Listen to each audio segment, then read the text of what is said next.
Bon, donc on a beaucoup de choses à faire. On a promis des exercices aujourd'hui.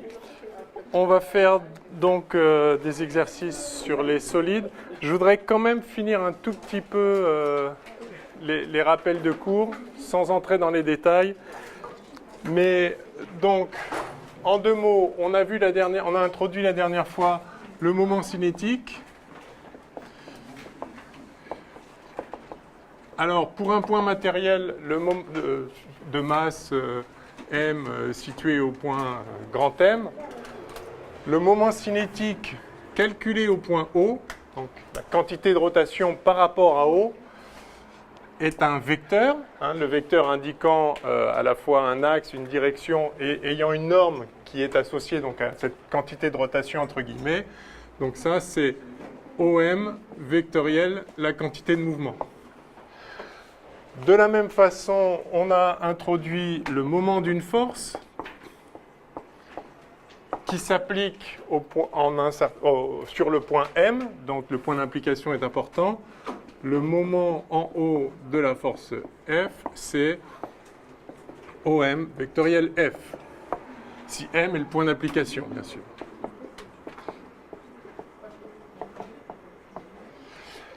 Et donc, si maintenant on part de la relation fondamentale de la dynamique qui dit que dP sur dt, P c'est mv bien sûr, la quantité de mouvement, dP sur dt égale F, on n'est pas très surpris de voir qu'on a le théorème du moment cinétique, d de sigma O sur dt égale en fait somme des moments. C'est juste OM vectoriel dP sur dt égale F.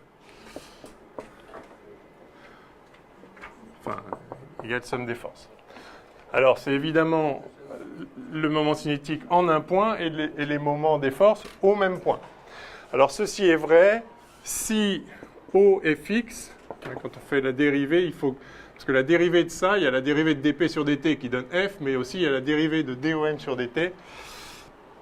Et donc pour qu'il ne reste que ce terme-là, il faut que O soit fixe ou le point G, je vous laisse vérifier par vous-même en dérivant pourquoi le point G a cette particularité que le terme supplémentaire en fait qu'on rajoute, enfin qui vient de la dérivée de la règle de Leibniz, de la dérivée de ce produit, s'en va, enfin est nul si le point où on calcule les moments cinétiques ou moments des forces est le point G.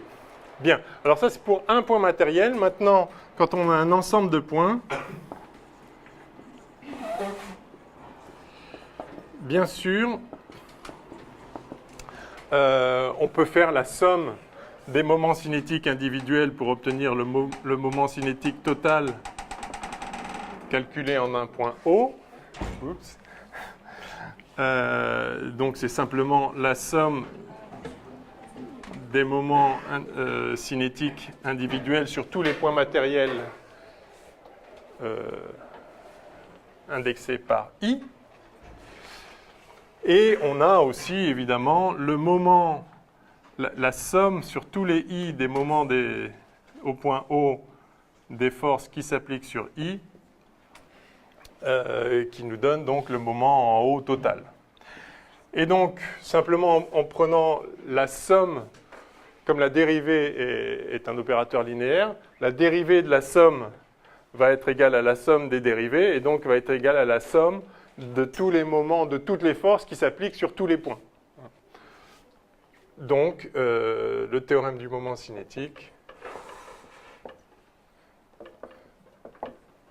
sous sa forme globale, nous dit que d de sigma tot sur dt, appliqué au point O étant quelconque mais fixe, ou bien le point G, cas particulier, est égal donc à la somme des moments de toutes les forces. Donc de toutes les forces qui s'appliquent à tous les points. C'est la somme complète de toutes les forces. Bien. Alors, la chose que je veux ajouter maintenant, c'est comment, dans le cas particulier d'un solide, la dynamique d'un solide, calculer le moment cinétique du solide par rapport à un point.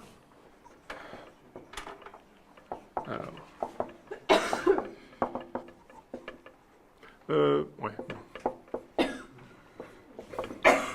Bah, évidemment, pour un solide, donc on a le moment cinétique, je mets toujours au point O. O, ce n'est pas forcément l'origine d'un repère, hein. Ça peut être l'origine d'un repère, mais ça peut être n'importe quel point.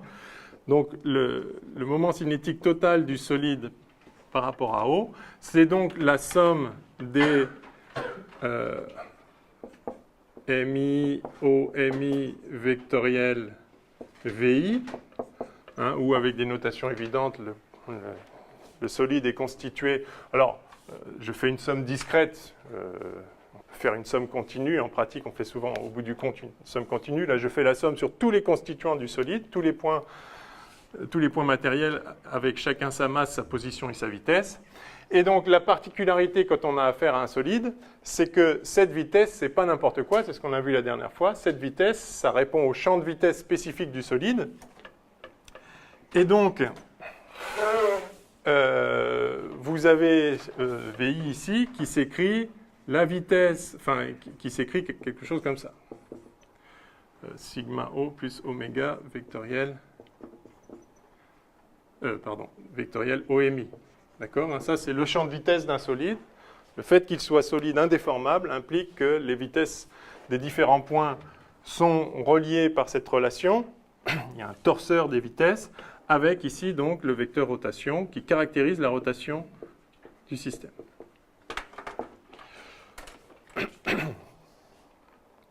Alors, lorsqu'on a une rotation pure, de toute façon, la partie translation ne contribue pas au moment cinétique, donc je peux... Il n'y a pas de... Ah, il est là. Donc la partie translation, oui, ne contribue pas au moment cinétique, donc je peux considérer le cas d'une rotation pure autour d'un axe.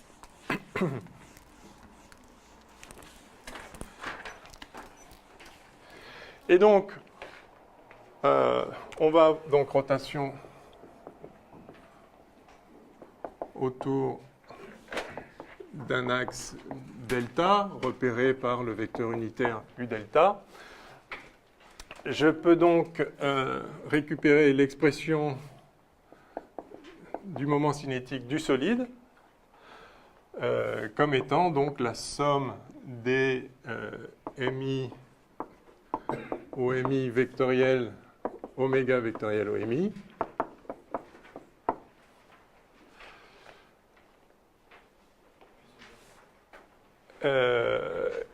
Donc je m'intéresse qu'à la rotation, hein, la translation globale, enfin, ça c'est la translation le long de l'axe, si O est un point de l'axe en l'occurrence.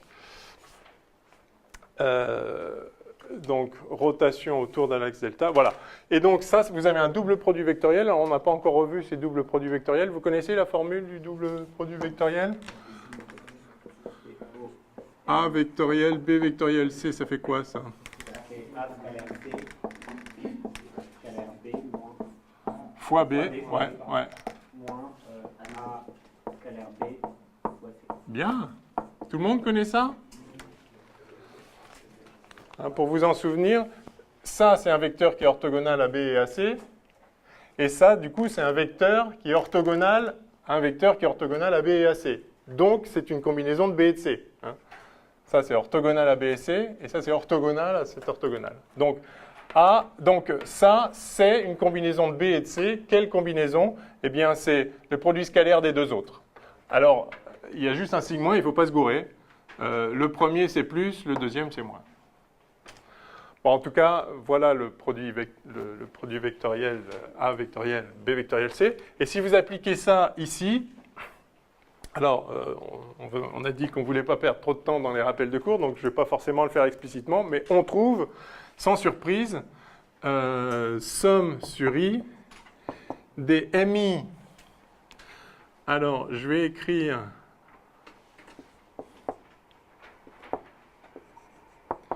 HI MI au carré fois oméga, où HI, donc je prends un solide en rotation autour d'un axe delta, à vos souhaits. Donc on a un point O sur l'axe.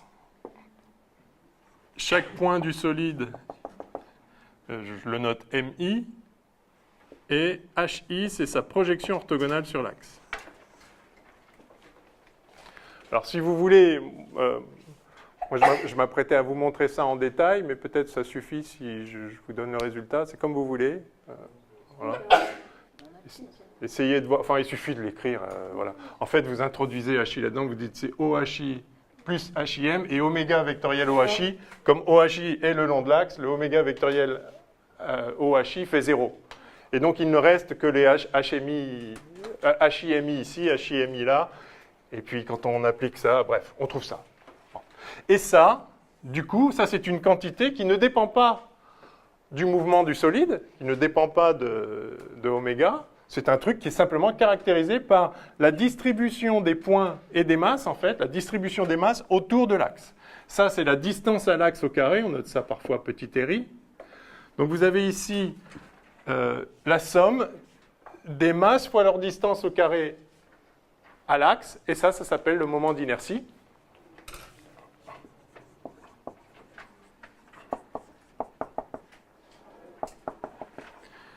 On note par exemple I. Alors I par rapport à delta, évidemment, intervient ici la distance par rapport à l'axe. Donc ça dépend de l'axe par rapport auquel vous le calculez, évidemment. Mais là, en l'occurrence, c'est l'axe de rotation du solide. Donc I delta, par définition, c'est somme sur I des MI RI carré, où il faut bien comprendre que RI, ce n'est pas la distance au point O, c'est la distance à l'axe. Donc peu importe où se trouve la masse le long de l'axe, ce qui compte, c'est sa distance à l'axe. Voilà pourquoi le moment d'inertie par rapport à un axe, par exemple d'un disque comme ça, c'est le même, si la masse est la même, que le moment d'inertie d'un cylindre, de même rayon, enfin, qui serait homogène. Peu importe où sont les masses le long de l'axe, tout ce qui compte, c'est à quelle distance elles sont de l'axe. C'est ça qu'il faut comprendre. C'est ça, ce RI, c'est ça. Voilà, alors ça c'est en version discrète quand vous avez une somme de points matériels individuels. Évidemment, si vous avez un corps qui est défini de façon macroscopique par une distribution continue de masse, eh bien cette somme discrète se transforme en une somme continue. Vous faites la somme sur tout le volume du solide des R2 dm. Puisque dans chaque petit volume plutôt que de prendre un point, vous prenez un petit volume et vous avez sa masse fois sa distance au carré. Et la masse ici, dm, la masse élémentaire, non plus du point matériel maintenant, mais du petit volume élémentaire, par définition, effectivement, c'est ρ des taux, c'est le dm. Donc ceci fait somme triple. Est-ce que celui-là marche mieux? Il a l'air bizarre celui-là. Somme triple de ρ R2 des taux. J'ai horreur de ces satanés, pour pas dire autre chose, stylo là. Bon, il marche celui-là, mais c'est un vrai stylo, non? Whiteboard marker. Ah ouais. Ouais, enfin bon, ça a marché 2 minutes quoi. Bon, ok. Donc voilà le moment d'inertie qui caractérise la distribution des masses par rapport à un axe. Ça, c'est très important.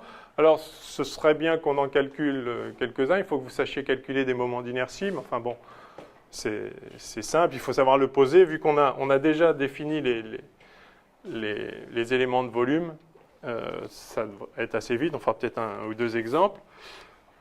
Qu'est-ce que je voulais dire encore? Oui, alors, ce moment d'inertie intervient également quand on calcule l'énergie cinétique associée à la rotation d'un solide autour d'un axe.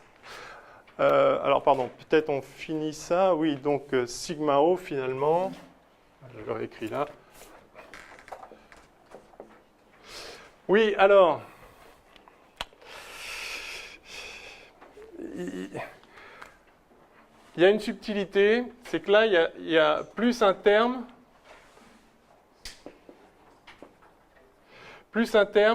qui est égal à 0 si le corps est symétrique.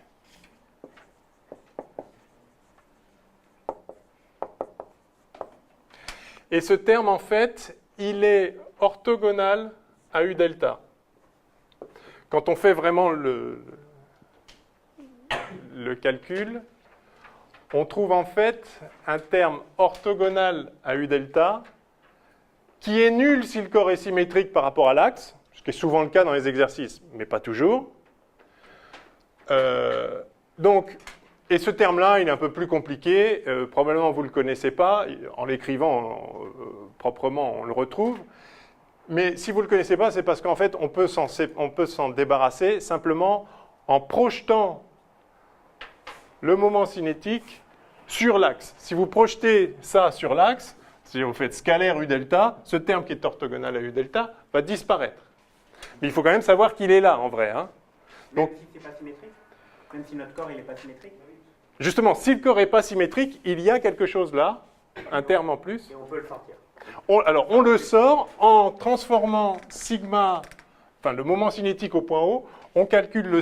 Alors, on note sigma delta, c'est donc le moment cinétique par rapport à l'axe delta, et non plus par rapport à un point, c'est par rapport à un axe maintenant.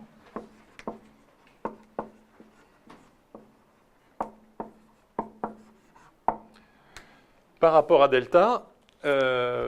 Et donc, simplement, la définition de ça, c'est sigma O scalaire U delta.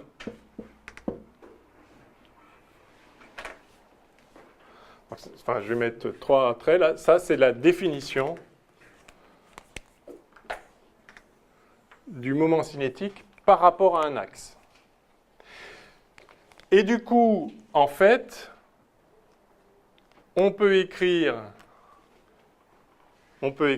en effet sigma delta, et ça du coup c'est toujours vrai même pour un corps non symétrique, sigma delta c'est I delta oméga.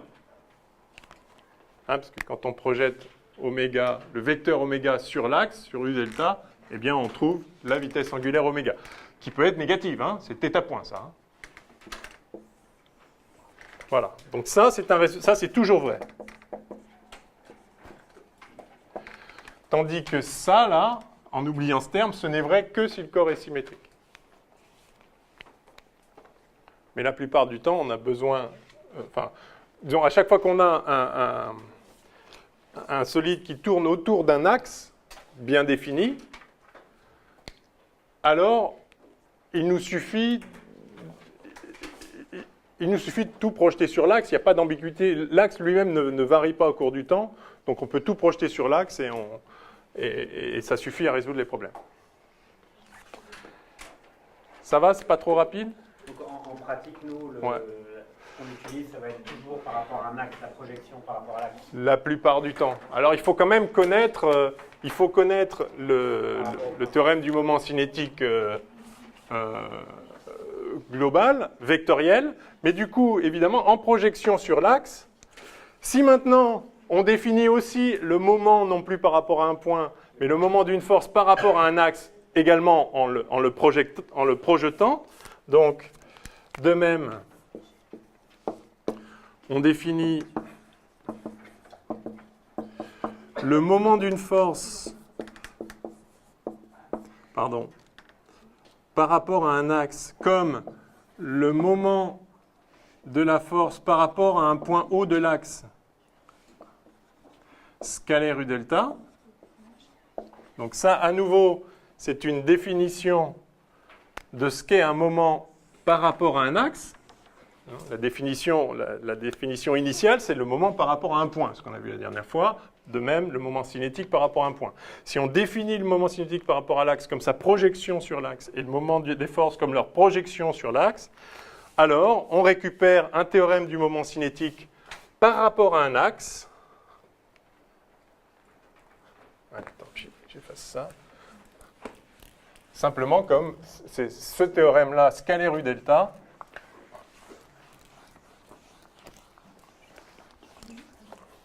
Ça, c'est pas le théorème du moment cinétique par rapport à un axe. Voilà, ça. Ça, c'est le théorème du moment cinétique global. Oui, et maintenant, par rapport à un axe, bah justement, ça va nous donner d de sigma delta sur dt égale somme des moments par rapport à l'axe de toutes les forces. Voilà. C'est ça, scalaire U delta. Donc, voilà, ok. Et ça s'appelle comment, le truc qui est toujours vrai, il s'appelle comment? Ben ça aussi, les deux sont toujours vrais. Et les deux s'appellent théorème du moment cinétique. Par rapport à un point, par rapport à un axe. Le point, ok. Moi, ma question, elle porte sur ça, cette expression-là, et l'autre, et celle du dessus, là. Là où il y a marqué toujours vrai. En dessous, voilà. Entre ces deux, c'est exactement la même chose, on est d'accord? Ah non, non. Non, non. Ça, c'est le théorème du moment cinétique. Ça, c'est juste le calcul de sigma delta. Voilà, ok? Et du coup, ça, on peut encore l'écrire. Si I delta ne varie pas, si le corps est indéformable, I delta ne va pas changer. En tout cas, si on calcule, si solide ne s'éloigne pas de l'axe, enfin, s'il tourne vraiment autour de l'axe, du coup, ça s'écrit I delta d oméga sur dt égale somme des moments des forces. Alors, ce qui est important de voir, y compris d'ailleurs pour nous aider à nous souvenir de ces formules, c'est l'analogie, enfin, c'est le parallélisme qu'on peut tracer entre la relation fondamentale de la dynamique associée au mouvement, on pourrait dire, de translation des corps, et le théorème du moment cinétique associé au mouvement de rotation. Si vous regardez ça, alors ces trois équations-là, 1, 2, 3, vous voyez que vous avez quelque chose de très analogue à ce qu'on connaît en mécanique de base, enfin, indépendamment des solides ou pas. Vous avez la quantité de mouvement qui s'écrit comme mv. Vous avez dp sur dt qui vaut la somme des forces. Et donc, vous avez, lorsque la masse est constante, m dv sur dt égale somme des forces. Eh bien, ce qu'on a là, c'est sigma égale I oméga, d sigma sur dt égale somme des moments,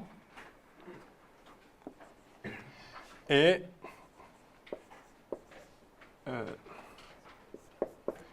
I d sigma sur dt égale somme des moments, comme ceci. Et vous voyez, maintenant, j'attire votre attention sur la raison pour laquelle on appelle ça moment d'inertie. Parce que ce moment d'inertie, ce I là, joue le même rôle que la masse inertielle vis-à-vis de la quantité de mouvement. Masse inertielle. C'est un paramètre d'inertie qui exprime, si vous voulez, une résistance au changement d'état de mouvement. La masse inertielle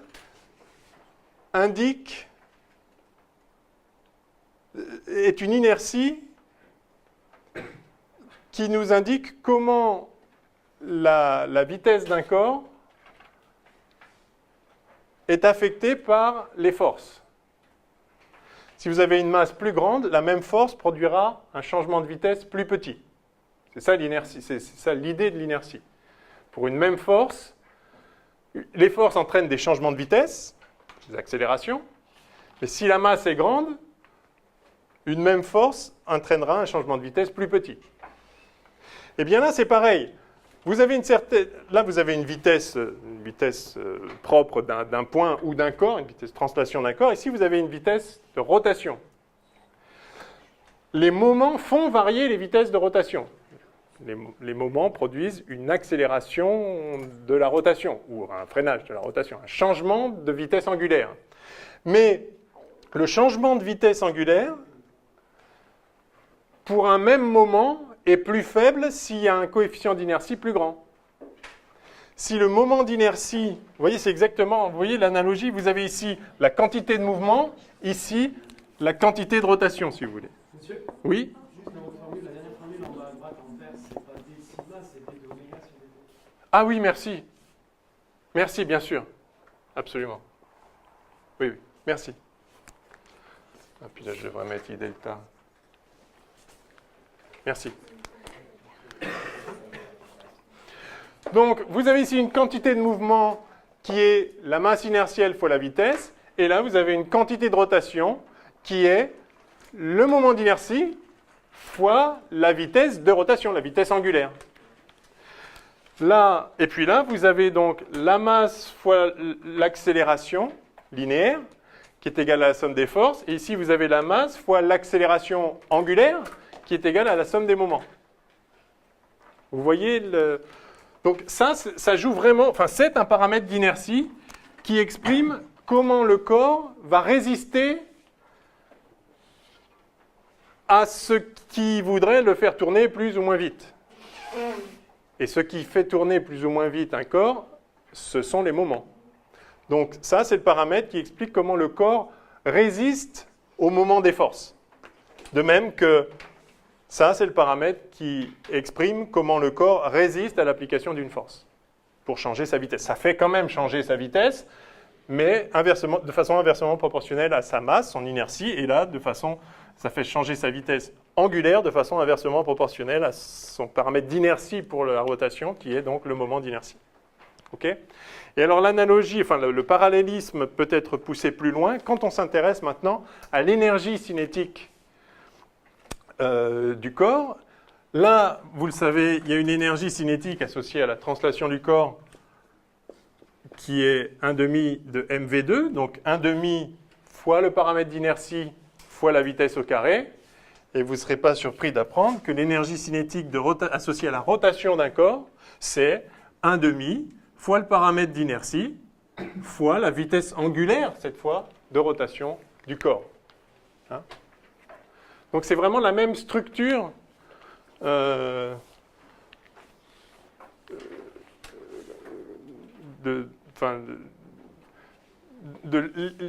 qui exprime ici l'effet des forces sur les vitesses, ou sur le changement de vitesse, et ici l'effet des moments des forces sur le changement de rotation, de vitesse angulaire. Alors, donc ça, on ne l'a pas montré. Je vous indique juste comment on l'obtient, parce que je pense que vous préférez qu'on ne le fasse pas en détail, mais on va juste le poser. Comment on voudrait calculer l'énergie cinétique associée à la rotation d'un corps? Donc j'ai un corps qui tourne autour d'un axe delta. Avec, donc, je vais reprendre la version discrète. Hein, donc j'ai des points MI, chacun avec sa petite masse. Hein, mettons les molécules du corps, je ne sais pas. Et donc l'énergie cinétique, bien sûr, ce n'est rien d'autre que la somme des énergies cinétiques individuelles de chacun des corps, somme des 1,5 de MI/VI carré. Sauf que puisqu'on a un solide qui a un mouvement donc qui est contraint par le fait que la distance entre les points doit rester la même, le champ de vitesse, c'est pas n'importe quoi. À nouveau, on a VI qui vaut oméga vectoriel OMI. Si on a une rotation pure, sinon on a ici éventuellement plus V0, hein, plus la vitesse d'un point de l'axe s'il y a une translation le long de l'axe. Je m'intéresse que à la partie rotation ici, hein, donc je ne mets pas de translation, d'accord ? Et donc, si vous touillez ça convenablement, en fait, toujours pareil, hein, vous dites que ça, c'est OHI, projeté orthogonal de MI sur l'axe, plus HI-MI. Oméga vectoriel OHI, ça fait 0, puisque OHI est le long de l'axe, et oméga aussi par définition. Hein, donc il vous reste oméga vectoriel HI-MI qui lui est orthogonal. Donc ceci, en fait, voilà, là pour le coup, on va le faire parce que ça prend vraiment une ligne. Ça fait 1/2 de MI, donc oméga vectoriel HI-MI, le tout au carré. Et ça, là, ça, c'est cette norme au carré fois cette norme au carré, puisque le sinus de l'angle vaut 0. Hein, HI-MI est orthogonal, c'est le projeté orthogonal. Donc on a directement ça qui est égal à 1/2 de MI HI-MI carré oméga 2. Eh bien ça, vous vous rappelez, c'est la définition du moment, au 1/2 près. Pardon. 1/2 somme sur I. Voilà. Et ça, c'est I delta, donc on trouve exactement ceci. Hein, donc voilà, là, pour le coup, c'est vraiment en une ligne enfin en deux lignes, on écrit la somme des énergies cinétiques de chaque point du solide, et comme le champ de vitesse du solide est contraint, et qui s'exprime comme ceci, plus une translation que je ne prends pas en compte, hein, en plus de ça, il va y avoir bien sûr 1,5 de mvo carré. 1,5 de la masse totale. C'est la partie rotation. C'est que la contribution de la rotation à l'énergie cinétique. C'est ça. Voilà. Et donc ça s'exprime, c'est vraiment l'équivalent du 1,5 de mv2, c'est 1,5 de la masse rotationnelle, enfin le moment d'inertie, donc le paramètre d'inertie qui s'oppose au changement de rotation, fois non plus la vitesse du corps, mais la vitesse angulaire du corps. Voilà. OK? Bon, je pense que ces rappels étaient quand même pas inutiles. Est-ce que je veux dire d'autres choses? Je ne sais plus. Bon, on verra au fur et à mesure, peut-être dans les exos. Qu'est-ce qu'on peut vouloir dire? Ah ouais, on va peut-être juste, on donne les théorèmes de Koenig ou pas? Non. Non, c'est pas la peine, on verra. En plus, c'est peut-être pas totalement pas. Bon. Même si on aura peut-être on aura besoin d'introduire des petits rappels pendant les exos, on verra. C'est bon ça? Hein? Donc voilà, je pense qu'on a dit l'essentiel sur la rotation.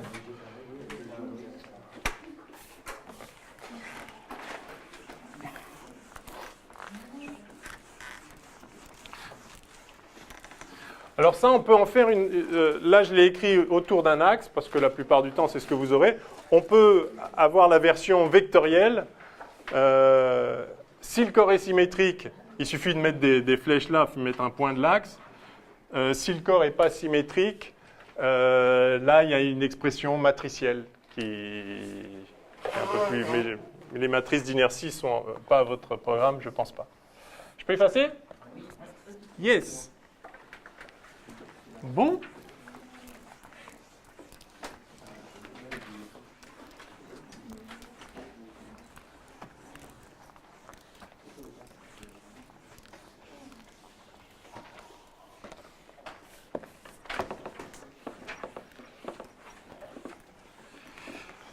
Alors, si on faisait des exos. Yes. Est-ce qu'on peut faire le cosmonaute là? Oui. Ah oui, ça. Parce que c'est un peu, comment dire, hors d'exercice classique, donc du coup c'est bien. D'accord. Alors ça, c'est plus une partie sur les chocs. Alors peut-être... ouais, en fait, ça se voit pas, mais c'est un exercice sur les chocs. Enfin, disons, il faut écrire la conservation. Pardon? Ça permet d'introduire les chocs. Donc juste, alors là, pour le coup, on fait un rappel, mais micro rappel. J'ai 10 secondes. Les chocs, la quantité de mouvement total se conserve et l'énergie totale se conserve. Voilà. Juste préciser qu'un choc, c'est une interaction instantanée à l'échelle où on se place, instantanée et ponctuelle entre deux corps. Donc typiquement, vous avez deux billes de billard qui viennent s'entrechoquer, et donc vous avez une interaction ponctuelle et instantanée qui fait que vous ne pouvez pas écrire les lois du mouvement de façon standard. Normalement, il n'y a qu'une seule loi dans toute la mécanique, hein, on est d'accord, c'est mdv sur dt égale force, somme des forces ou la force résultante, d'accord. Normalement, donc vous avez une bille de billard, puis une autre qui lui arrive dessus. Ce qui se passe, normalement, ça doit être géré par la mécanique, ça doit être géré avec ces choses-là. Sauf que, si vous avez une interaction qui, à l'échelle où on regarde, est instantanée, et ponctuelle, mais en l'occurrence instantanée, vous voyez que si l'interaction dure un temps très petit, la force va être colossale. En fait, pendant le delta t si on intègre ça sur la durée de l'interaction, vous allez avoir ça en fait.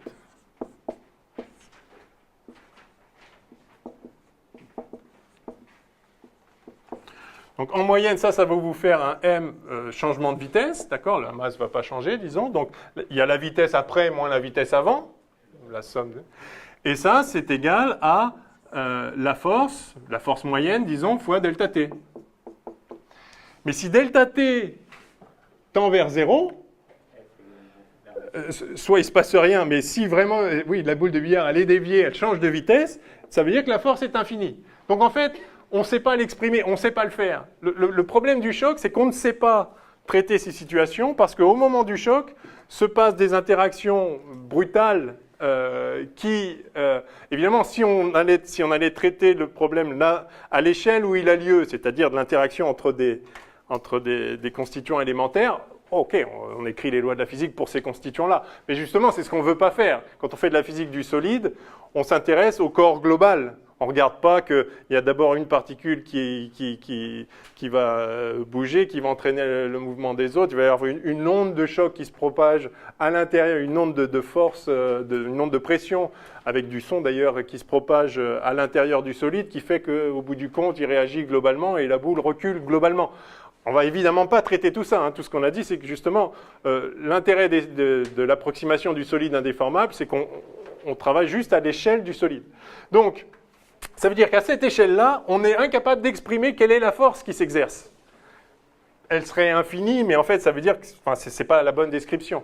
On sait pourquoi ce n'est pas la bonne description, c'est parce qu'on ne regarde pas la bonne échelle et qu'on fait exprès de ne pas aller chercher le mouvement de chaque corps. On ne veut pas faire ça.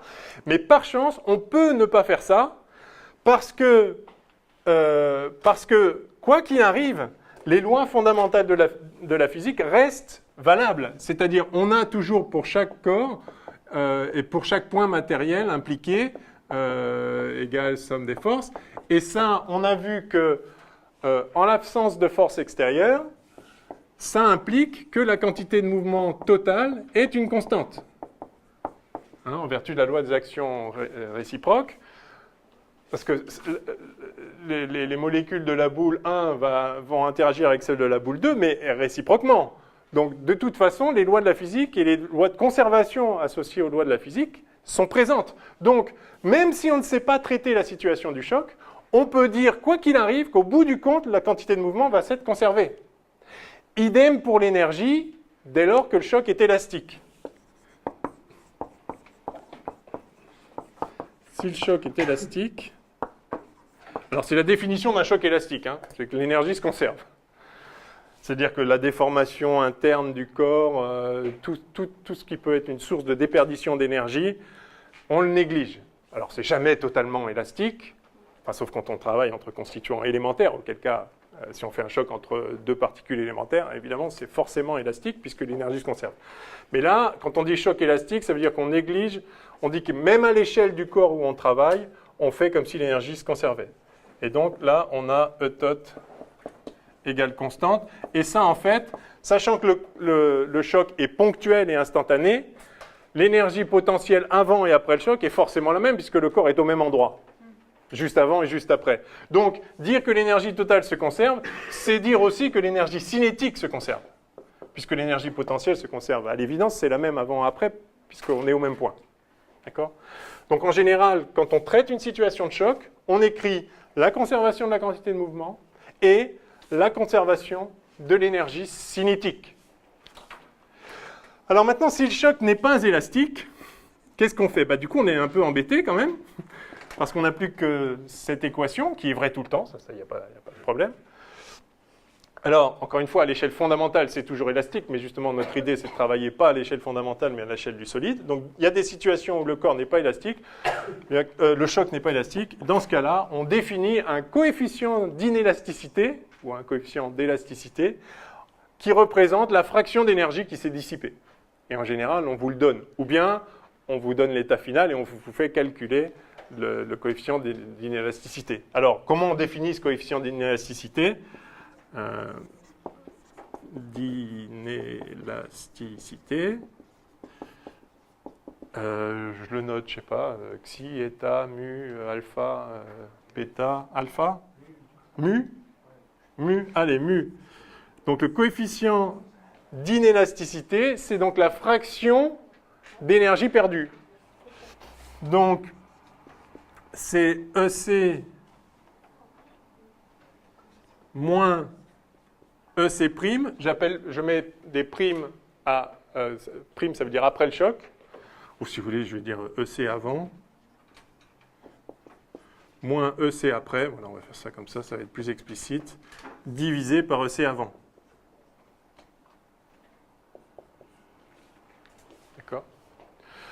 Autrement dit, si EC après est égal à EC avant, c'est-à-dire si en fait le choc est élastique, eh bien le coefficient d'inélasticité est 0. C'est bien. Et si par contre à la fin il n'y a plus du tout d'énergie cinétique, alors le coefficient d'inélasticité vaut 1. On a tout perdu. C'est entièrement inélastique. Bon.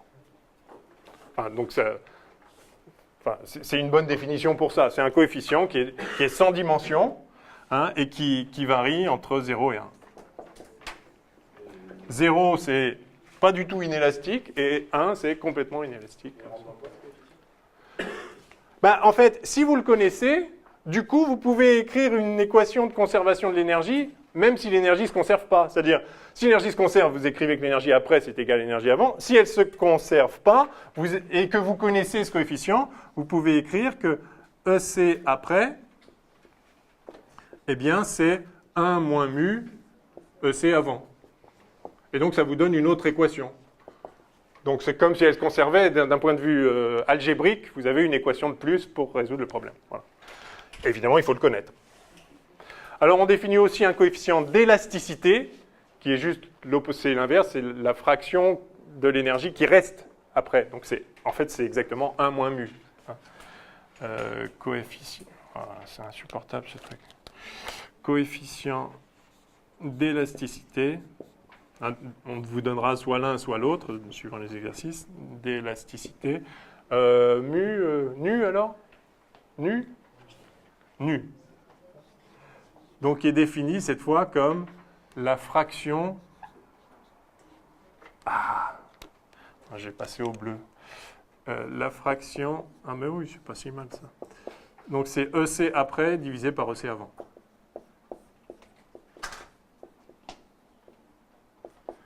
Et donc, c'est évidemment 1 moins mu.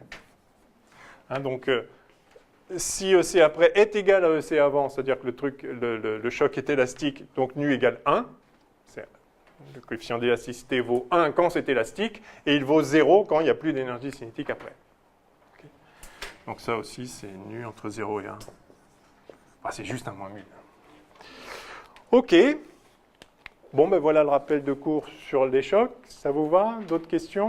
Alors après, il faut voir, si on a un choc à une dimension, la conservation de la quantité de mouvement et de l'énergie cinétique suffit à résoudre entièrement le problème. C'est-à-dire on peut déterminer, connaissant les vitesses et les masses avant le choc, on peut déterminer entièrement les masses des deux corps après le choc. Parce qu'il y a deux équations, deux inconnues.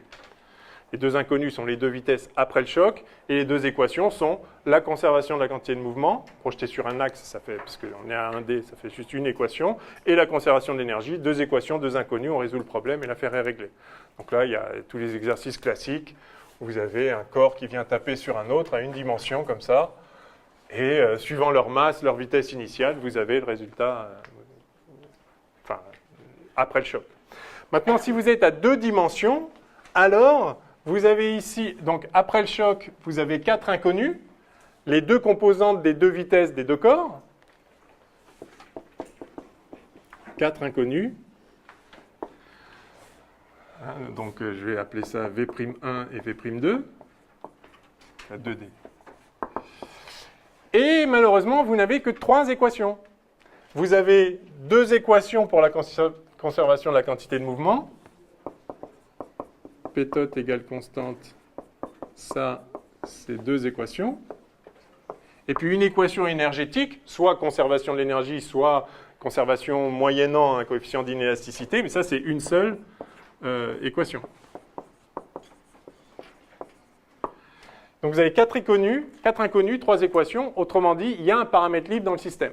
Et on sait bien effectivement qu'à 2D, quand vous faites un choc entre deux boules de billard, suivant où vient taper la boule, les vitesses après le choc seront pas les mêmes. Donc il y a un paramètre libre en plus qui va justement être, par exemple, l'angle de recul de la première.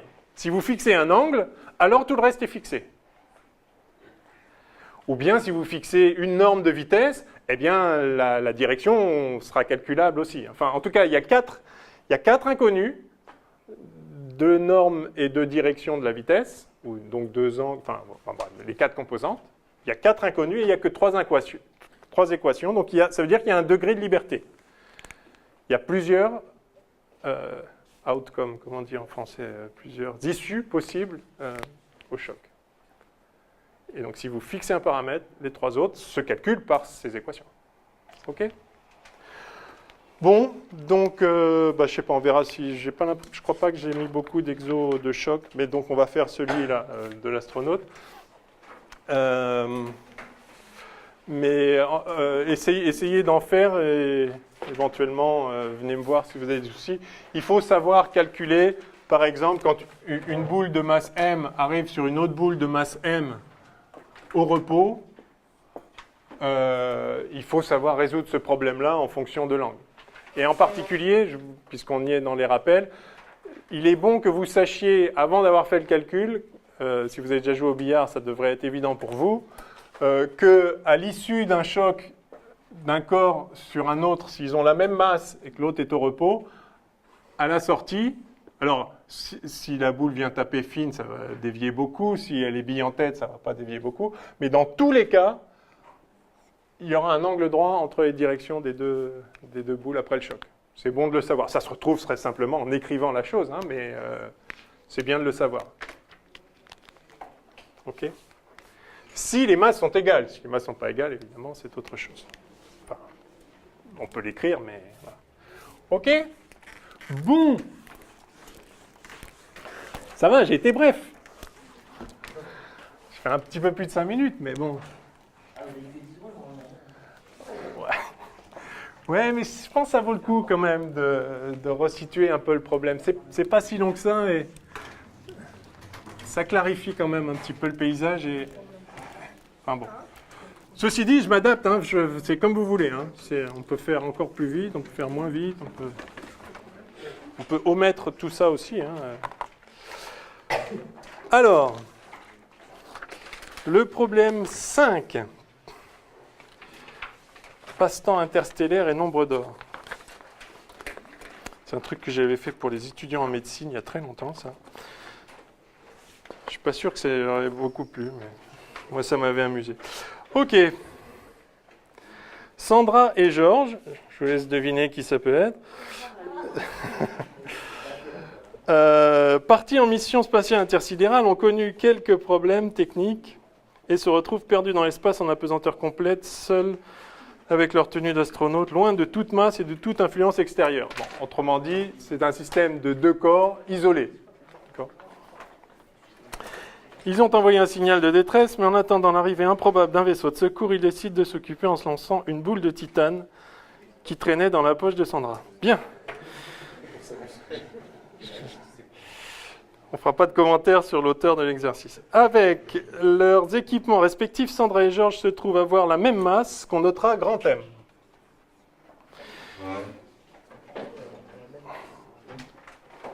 La boule de titane a, quant à elle, une masse petit m. On note R, le rapport de masse, R égale petit m sur grand M. Donc c'est l'exercice 5. Hein. Les 2 astronautes sont initialement au repos l'un par rapport à l'autre. Donc on a Sandra et Georges. Ou George. On note alors R0 leur référentiel commun. Donc ils sont au repos, évidemment, on peut dire qu'ils sont au repos, ça ne veut rien dire. Ils sont au repos l'un par rapport à l'autre, hein, c'est ce qui est bien dit dans l'énoncé, et du coup ils définissent un référentiel et on note R0 ce référentiel.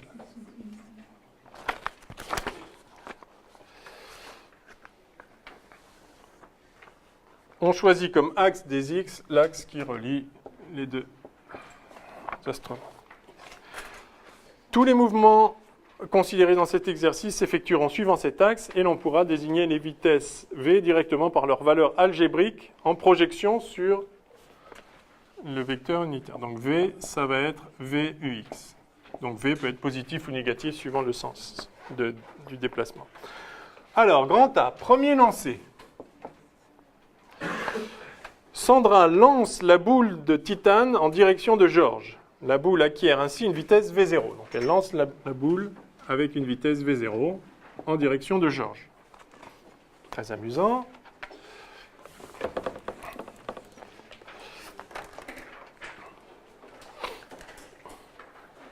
V0 dans le référentiel R0.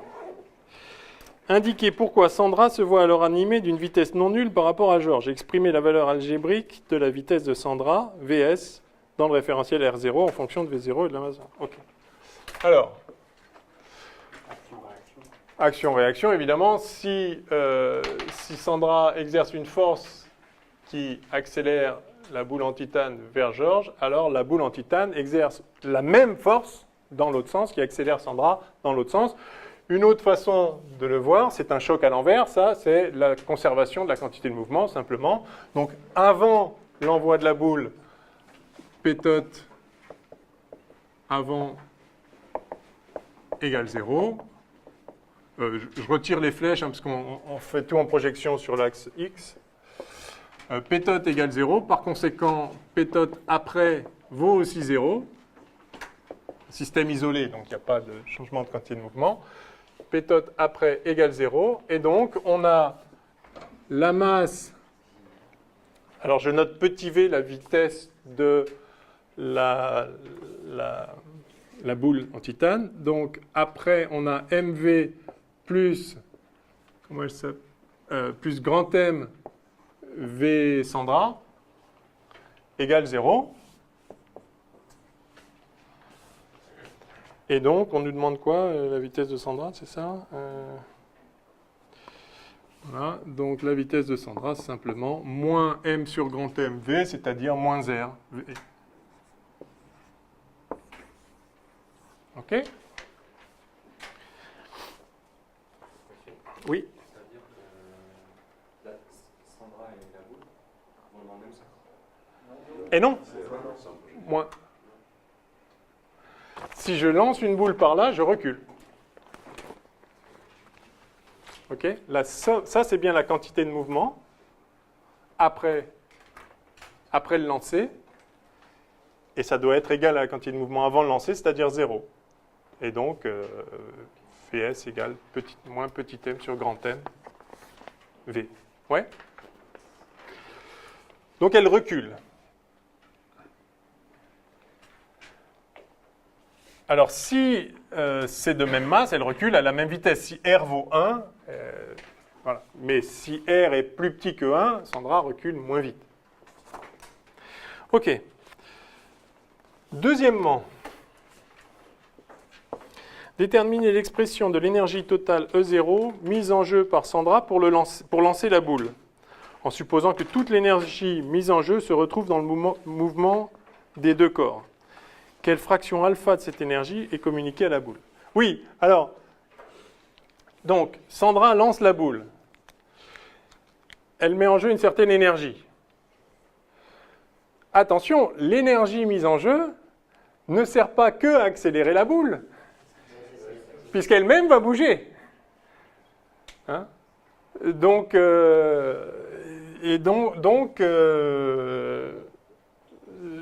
l'énergie E0, ça va être la somme des énergies cinétiques de la boule et de Sandra. Donc c'est 1,5 de mv2 plus 1,5 de grand M Vs carré. Une accélération, c'est le fait d'acquérir une vitesse. Oui. C'est pas tout à fait. C'est une accélération positive. Si une accélération, c'est-à-dire que la vitesse varie. Oui. Là, elle ne varie pas, la vitesse. Ah ben elle est 0 au début et après elle vaut V. Oui, non, je veux dire, une fois. Ouais. Non, c'est pendant Elle le... n'est pas soumise à une vitesse du fait qu'elle a lancé la boule, elle acquiert une vitesse. Elle n'est pas soumise à une force du fait qu'elle lance la boule. Ah non, elle est soumise à une force pendant qu'elle accélère la boule et du coup elle est soumise à la force de réaction de la boule sur elle. La force qu'elle exerce sur la boule l'exerce sur elle. Et donc les deux sont accélérés pendant la phase, mais là justement, je traite justement la situation de lancer comme un choc, c'est-à-dire comme une boîte noire instantanée, enfin qui prend le temps que ça prend, mais je m'intéresse à après par rapport à avant. Et ça suffit en fait à résoudre le problème. Donc l'énergie mise en jeu, c'est ça. Oui, donc pour une même énergie mise en jeu, si vous êtes appuyé contre un mur, c'est-à-dire que vous ne reculez pas, pour la même énergie mise en jeu, le corps va partir plus vite. Parce que si vous reculez, si vous n'êtes pas tenu, si vous êtes un système isolé, votre énergie sert aussi à vous accélérer. Ce n'était pas votre but, mais vous n'avez pas le choix. Parce que la quantité de mouvement se conserve. Il n'est pas possible de juste accélérer un corps et puis vous ne bougez pas. Ce n'est pas possible. Bien, donc ça vaut ça. Et alors, compte tenu de ceci, ça nous fait donc 1,5 de mv2 plus 1,5 de mr2 v2. Alors, voilà. Plus mr2 v2, ça fait ça.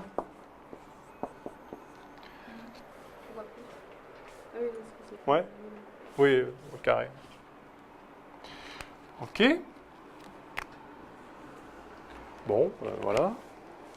Question suivante. Quelle fraction de cette énergie a-t-elle communiqué à la boule? Alors voilà, la fraction de l'énergie qui se retrouve dans la boule, c'est 1,5 de mv2 divisé par ça. Hein, donc la fraction, elle s'appelle alpha. Donc alpha, c'est finalement m sur m plus mr2. Et ça, c'est bien sûr plus petit que 1. OK?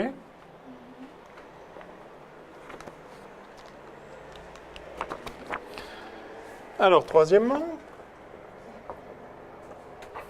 à l'instant T1, Georges attrape la boule. Déterminer dans le référentiel R0 la vitesse résultante VG commune à Georges et à la boule. Commune parce qu'il l'a attrapée, donc maintenant ils bougent ensemble. Hein. Après cet instant. Donc là, c'est une situation de choc, ce qu'on appelle un choc mou, quand il y a deux corps n'en font plus qu'un. Donc, à nouveau, ce qui se passe pendant que Georges attrape la boule, enfin pendant ce contact, on ne cherche pas à le résoudre. Ce serait compliqué parce qu'en plus, c'est instantané. Enfin, on peut dire qu'il d'abord il plie un peu les bras. Enfin, je ne cherche pas. Ce serait très compliqué à résoudre ça. Par contre, je sais qu'il y a une certaine quantité de mouvement avant, il doit y avoir la même après. Et je sais qu'il y a une certaine énergie avant, il doit y avoir la même après. Et en fait, ça suffit à résoudre le problème. Donc, avant, on a P. Alors, j'oublie Sandra. Hein, je m'intéresse au choc entre la boule et Georges. Donc, avant, on a P qui vaut mv, la masse de la boule fois la vitesse de la boule, plus 0, Georges est au repos, dans ce référentiel-là, bien sûr. Et quelle est l'énergie cinétique? Eh bien, c'est 1,5 de mv2, bien sûr. Georges est au repos à nouveau. Et après, eh bien maintenant, on a P qui vaut... Alors, la quantité de mouvement, c'est petit m plus grand M fois la vitesse de Georges. Les deux vont à la même vitesse. Si vous voulez, il n'y a plus qu'un seul corps qui a pour masse la somme des masses qui va à la vitesse de Georges. Et l'énergie cinétique, je ne sais pas pour l'instant.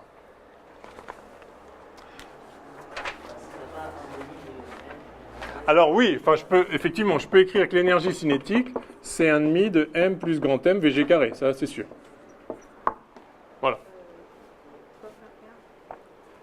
Hein? Non, là j'écris juste... Ah oui, c'est juste on remplace... l'énergie cinétique, vous avez un corps de masse m plus grand M qui va à la vitesse Vg, son énergie cinétique, c'est 1,5 de m plus grand M Vg carré. Ok. Alors, c'est quoi la question? Déterminer la vitesse. Alors, la vitesse résultante, en fait, il suffit d'écrire la conservation de la quantité de mouvement, là, et on a directement Vg. Ça égale ça. Donc, Vg est égal à... m sur m plus grand M, V, c'est-à-dire 1 sur 1 plus R sur 1 plus R, V.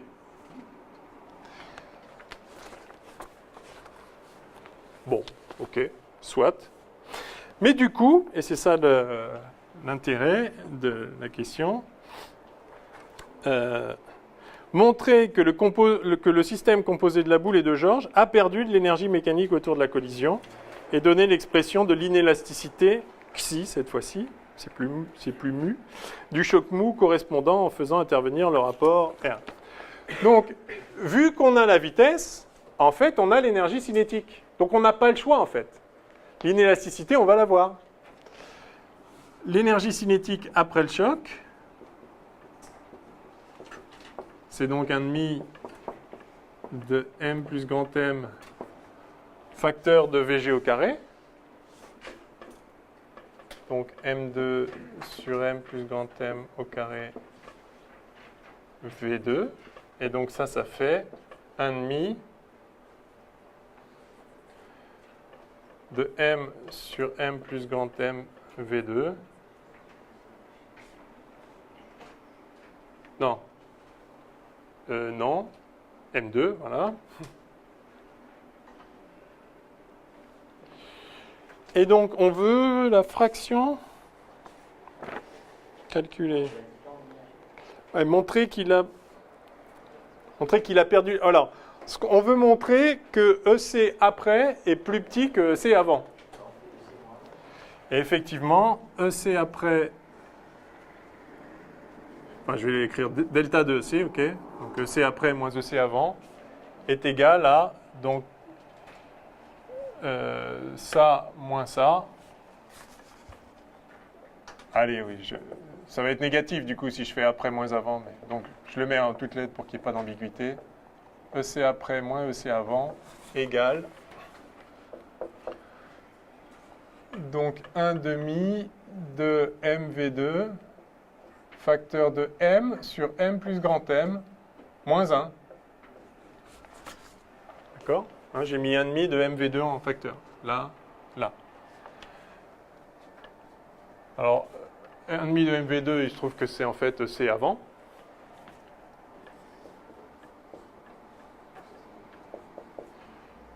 Et donc, moins EC avant, grand M sur M plus grand M.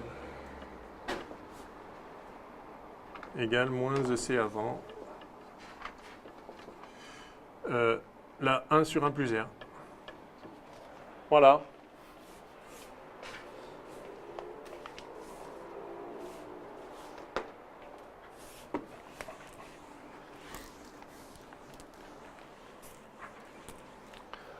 OK. Et donc, le coefficient d'inélasticité, noté xi dans l'énoncé, bah, par définition, c'est ce delta, enfin c'est moins delta EC, parce que c'est l'énergie perdue, là, enfin, donc en valeur absolue, divisé par EC avant. Et c'est donc 1 sur 1 plus R.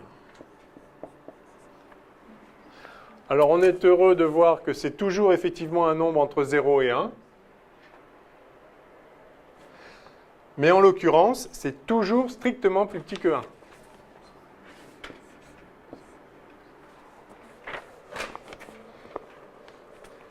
Autrement dit, il n'est pas possible, quand vous attrapez une balle, que l'énergie se conserve. Donc ça, c'est quelque chose à retenir. Un choc, ce qu'on appelle un choc mou,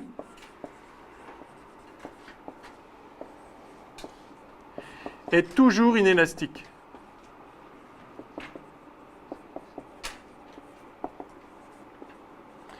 Si vous avez deux corps qui entrent en collision et qu'à la fin ils sont collés, soit parce qu'il y avait de la colle, soit parce qu'ils sont encastrés l'un dans l'autre, c'est impossible qu'il n'y ait conservation de l'énergie. C'est ce qu'on vient de voir là, hein, parce que là, en fait, on a un choc complètement général. Hein, on a juste un corps de masse m de vitesse v qui arrive sur un autre repos.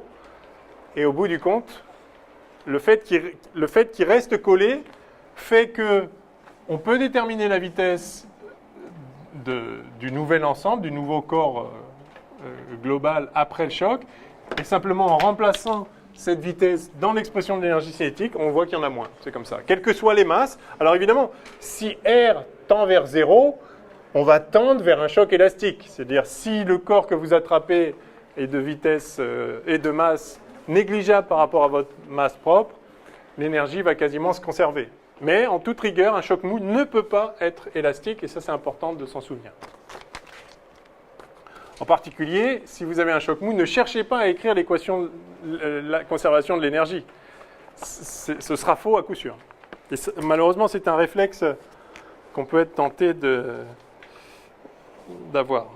Alors, montrer que le système composé a perdu de l'énergie en faisant intervenir le rapport R. Expliquer pourquoi ce résultat n'entre pas en contradiction avec la propriété générale de conservation de l'énergie de tout système physique isolé au niveau fondamental. Oui, alors donc ça veut dire que, quoi qu'il arrive, dans un choc mou, il y a forcément de la dissipation de l'énergie. Par chauffage, si c'est deux voitures qui rentrent l'une dans l'autre, il va y avoir la tôle qui s'est un peu pliée, donc il y a de l'énergie dans la déformation des corps. Il y a 1000 façons, ça va faire du bruit, il y a 1000 façons de dissiper l'énergie, mais fatalement, il y a de la dissipation d'énergie. Et donc, quand George attrape la boule, et ça chauffe. Ils vont chauffer. In fine, le système va chauffer. Bien. Alors, grand B, deuxième lancée. Alors maintenant, on note R étoile, le référentiel de George et de la boule, donc puisqu'ils sont unis, après l'instant T1, donc après que George a attrapé la boule.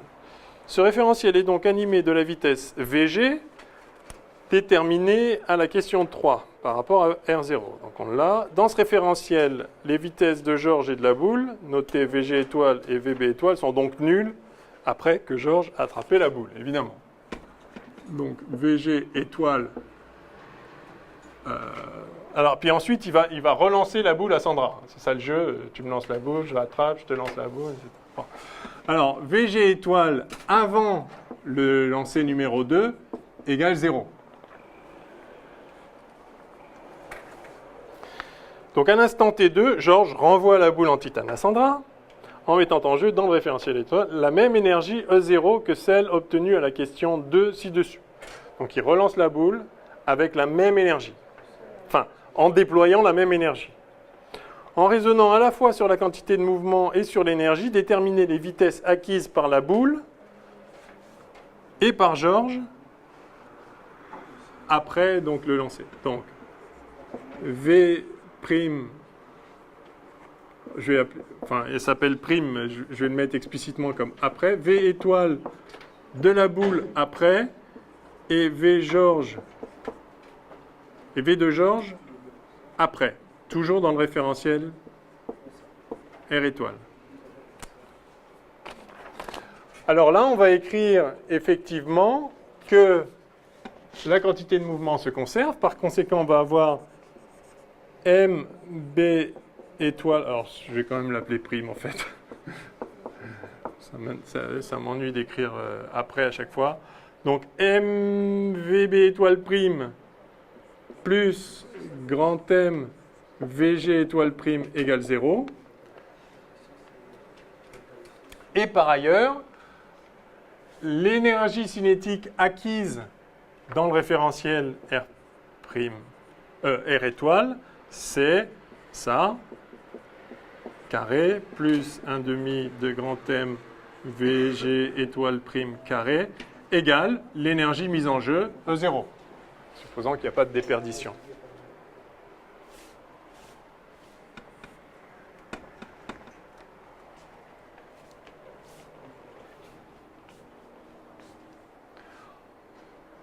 Bon, ben ça se résout et on obtient deux équations, deux inconnues. On va obtenir les deux vitesses de la boule et de George après le lancer. Sauf qu'on ne va pas le résoudre parce qu'on a déjà la réponse. C'est exactement la même opération que ce qu'avait fait Sandra quand elle a lancé la boule en mettant en jeu la même énergie. Elle a la même masse, elle, que George, Et la boule en titane a la même masse qu'elle-même. Et donc, c'est exactement le même lancer, c'est juste dans l'autre sens.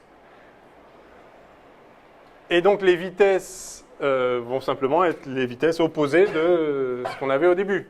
Donc, vous pouvez résoudre ça si vous voulez, mais la réponse, ça va être, quoi qu'il arrive, VB étoile prime égale le petit v du départ, alors avec un signe moins. La boule revient vers les x négatifs, vers Sandra, et V Georges étoile prime égale, eh bien, le V Sandra de tout à l'heure qui est encore là, donc moins RV, mais dans l'autre sens, Georges va reculer d'autant plus, et donc ça va faire RV. Donc voilà la réponse. Alors, vous pouvez vérifier que, en remplaçant là-dedans, que ça satisfait bien le système d'équations. Regardons par exemple la première. Ça nous donne m moins m petit v plus grand M R petit v. Mais R, c'est m sur grand M, donc ça marche. Ça fait bien sûr. Et pareil pour l'autre, évidemment. OK.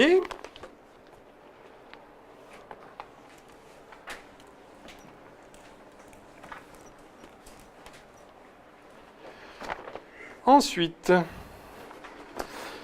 déterminer deuxième lancer.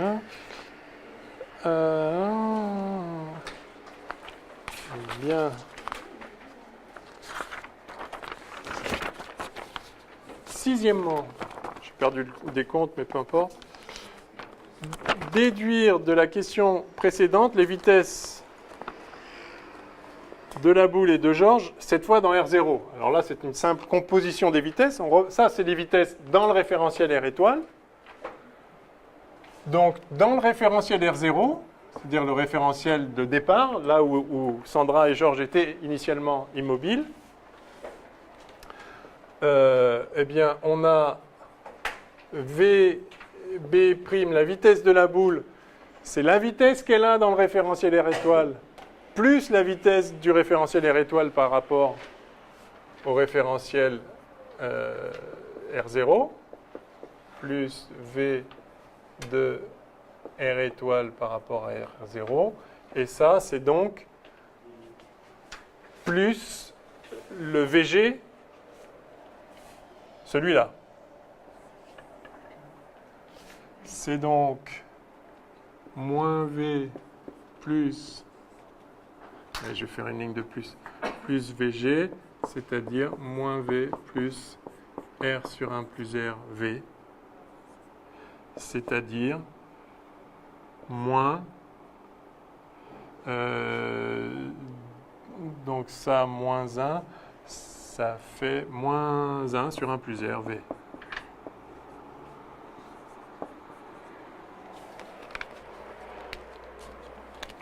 Voilà. Et V' Georges, de la même façon, c'est V' Georges étoile dans le référentiel R étoile plus VG, c'est-à-dire RV plus R sur 1 plus RV, c'est-à-dire 1 plus R2 plus R, R2 plus R plus 1 sur 1 plus R, V. Je vais écrire là.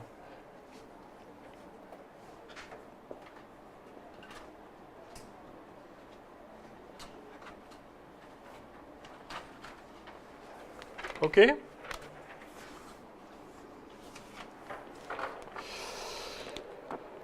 Et donc à quelles conditions? Oui. C'est là la petite remarque. Non, je me suis peut-être trompé. Ah oui, merci. R2 plus 2R. Ah oui. Ah donc ça fait 1 plus R au carré? Ah non, il n'y a pas de plus 1, oui, c'est ça. Ah oui, oui, merci, bien sûr. Ouais. Merci. R2 plus 2R, donc ça fait R facteur de R plus 1, plus 2. Bon, enfin bref, ça fait ça. Ok, merci. Hein. On exprime... alors, à quelles conditions Sandra peut-elle attraper de nouveau la boule de titane?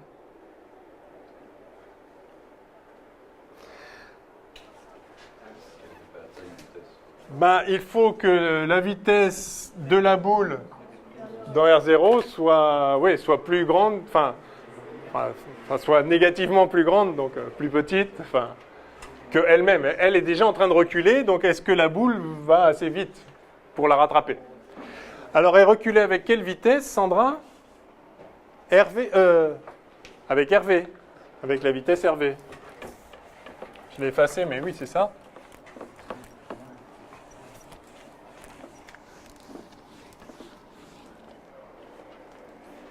Donc, or V Sandra égale moins RV. Donc, il faut que 1 sur 1 plus R V soit plus grand, strictement même, enfin bon, que RV.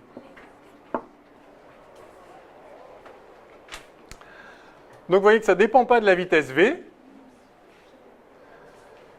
En fait, il faut que R2 plus R soit plus grand que 1.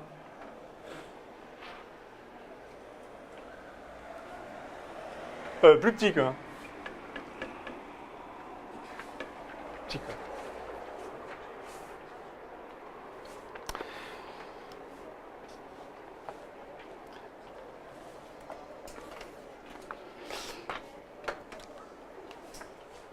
Alors ça, comment on résout ça? Ça, c'est-à-dire que R2 plus R moins 1 soit plus petit que 0. C'est possible ou c'est pas possible?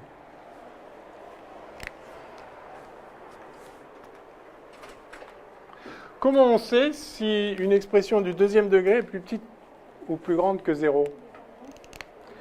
Eh oui.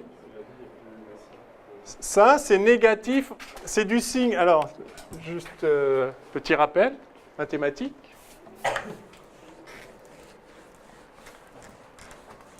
« 15 secondes, pas plus. AX2 plus BX plus C est du signe de moins A entre les racines. »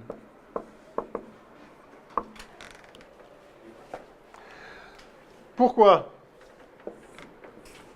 Ça, c'est une parabole. D'accord? Si A est positif, c'est une parabole vers le haut, puisqu'à l'infini, ça tend vers plus l'infini. Si A est négatif, c'est une parabole vers le bas, puisqu'à l'infini, ça tend vers moins l'infini. Donc maintenant, si A est positif, on a une parabole comme ça.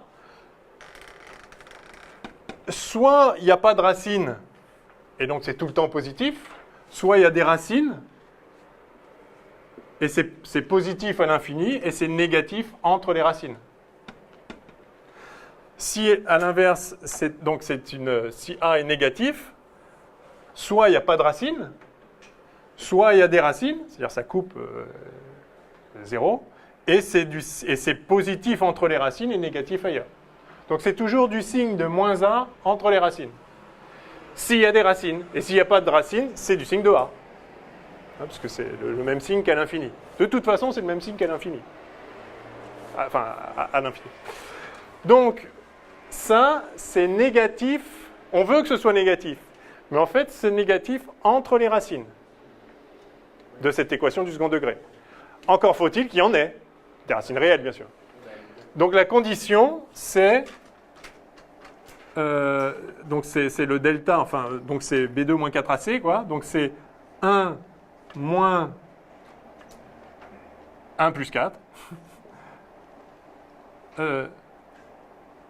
Oui, donc delta, oui, c'est ça, delta, c'est racine de ça, donc ça c'est racine de 5, ok, donc c'est positif, donc il y a des racines toujours, et donc ça va être négatif comme on le veut, entre les racines, donc donc ça c'est négatif. Il n'y a pas de racine. Ah oui. Ouais, c'est ça. Bon, bref.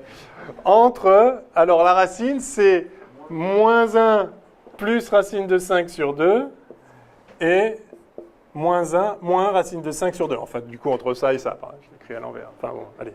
Entre moins 1 moins racine de 5 sur 2 et moins 1 plus racine de 5 sur 2. Alors attention, R de toute façon, c'est positif. C'est un rapport de masse. Donc en fait, ça va être négatif entre 0 et ça. Parce que ça, c'est positif. Racine de 5, c'est plus grand que 1. Donc la réponse, c'est...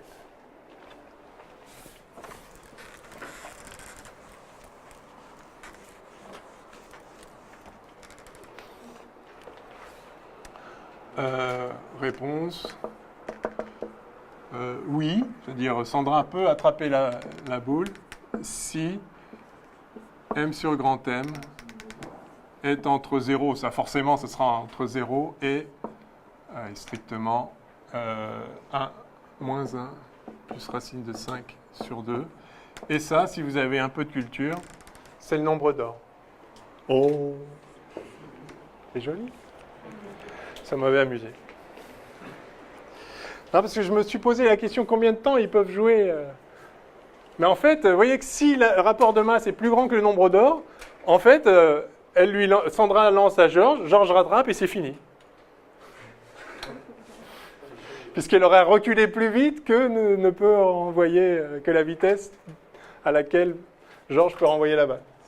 Enfin, s'ils mettent la même énergie en jeu, évidemment. Pardon ? Donc c'est vraiment un jeu débile. Ne jouez pas à ça si vous êtes perdu dans l'espace. En même temps, il n'y a pas grand-chose d'autre à faire non plus. En attendant une mort certaine. C'est un bel endroit pour mourir quand même. Ouais, partout, c'est bien pour... Partout, c'est... Non, c'est vrai, c'est pour vivre que c'est pas toujours bien partout. Mourir, peu importe. Bon, enfin bref, sur ces réflexions philosophiques, passons à la suite.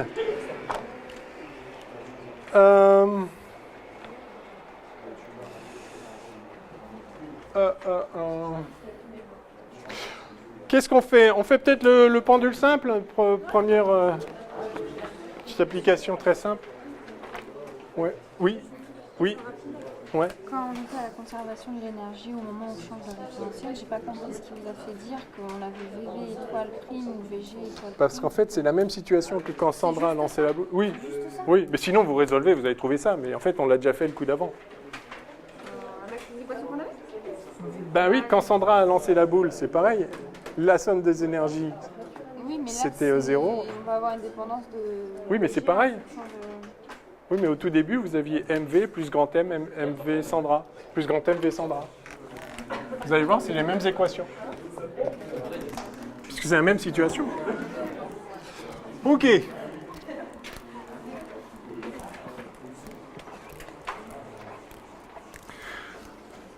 Alors, situation archi classique, là, maintenant, un pendule simple. Donc vous avez une boule suspendue au bout d'un fil inextensible.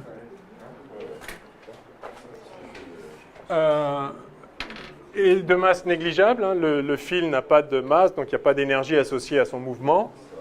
En tout cas, c'est négligeable, c'est ça que ça veut dire. Longueur L, fil tendu, donc qui garde sa longueur L. Et on a simplement un pendule oscillant comme ceci. Et on repère la position du pendule par l'angle θ. Et tout ça est dans un champ de pesanteur G. Alors on y va, on speed un peu. On lâche sans vitesse initiale à l'instant t égale 0 le pendule à partir de θ0. D'accord ? Et puis on voit ce qui se passe. Alors, premièrement, donc on va résoudre le problème le mouvement donc, de ce pendule de différentes façons. Premièrement, déterminer l'équation du mouvement en permettant d'obtenir θ en fonction du temps en raisonnant sur l'énergie. Donc, conservation de l'énergie. Alors, il y a deux forces, bien sûr. Hein, on va quand même les écrire. Il y a deux forces sur le pendule. Il y a le poids, mg, et il y a la tension du fil. Mais cette tension, elle ne dérive pas d'un potentiel, mais elle ne travaille pas. Hein, puisque le mouvement, le fil étant tendu, est toujours le long du cercle, c'est-à-dire tangent au cercle, donc orthogonal à son rayon. Donc T ne travaille pas. Donc on a effectivement delta de l'énergie mécanique qui vaut 0. Et par conséquent, alors l'énergie mécanique, où EM égale constante, on va peut-être même plutôt l'écrire comme ça. Alors il suffit d'exprimer l'énergie mécanique. Mg, alors il faut prendre une origine. En haut? Ok. Et Z? Z vers le haut ou vers le bas? Vers le bas? Ok. Trop tard, ça a été tranché. Donc, que vaut l'énergie potentielle de pesanteur?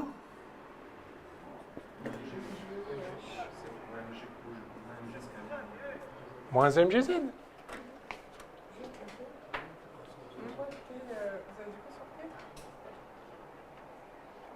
T est orthogonal au déplacement, à la vitesse. Par conséquent, en fait, normalement, on a delta de EM qui vaut le travail des forces non conservatives.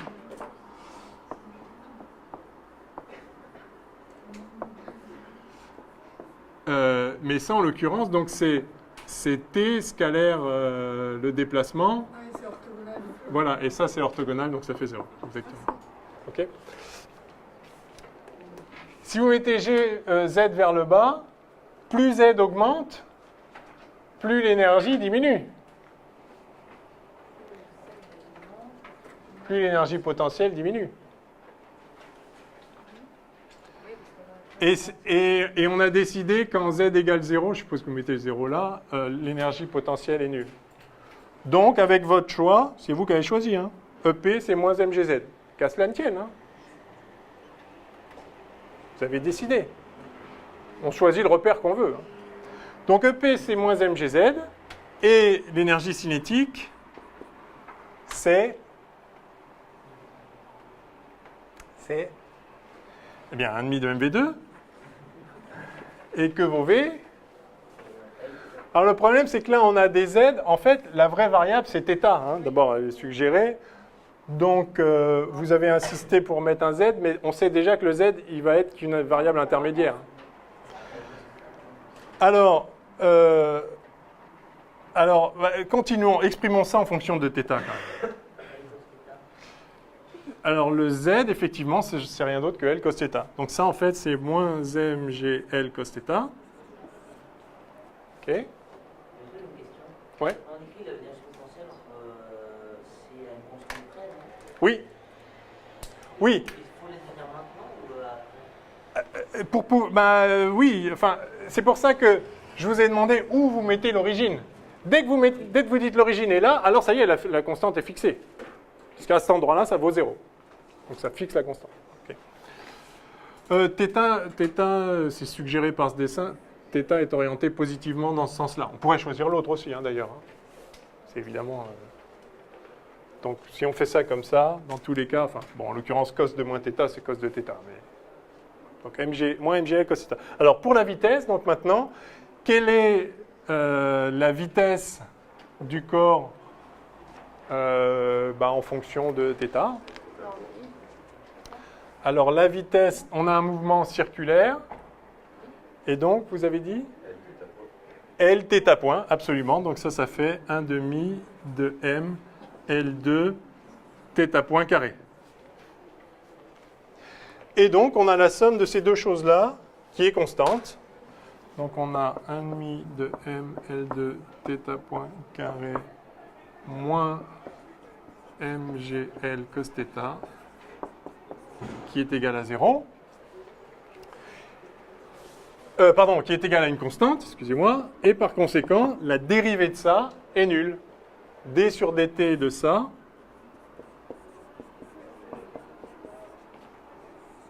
égale 0. Et donc, il suffit de dériver, et ça donne ml2 θ point θ2 point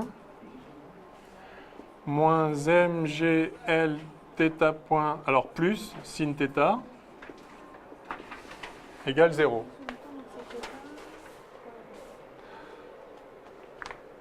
Alors, si le corps est au repos, θ point égale 0, d'accord? S'il n'est pas au repos, θ point n'est pas égal à 0, donc je peux diviser par θ point pour obtenir ml2 θ2 point plus mgl sin θ égale 0. Autrement dit, en regroupant un peu les choses, θ2 point plus g sur l sin θ égale 0. OK? Voilà. Yes?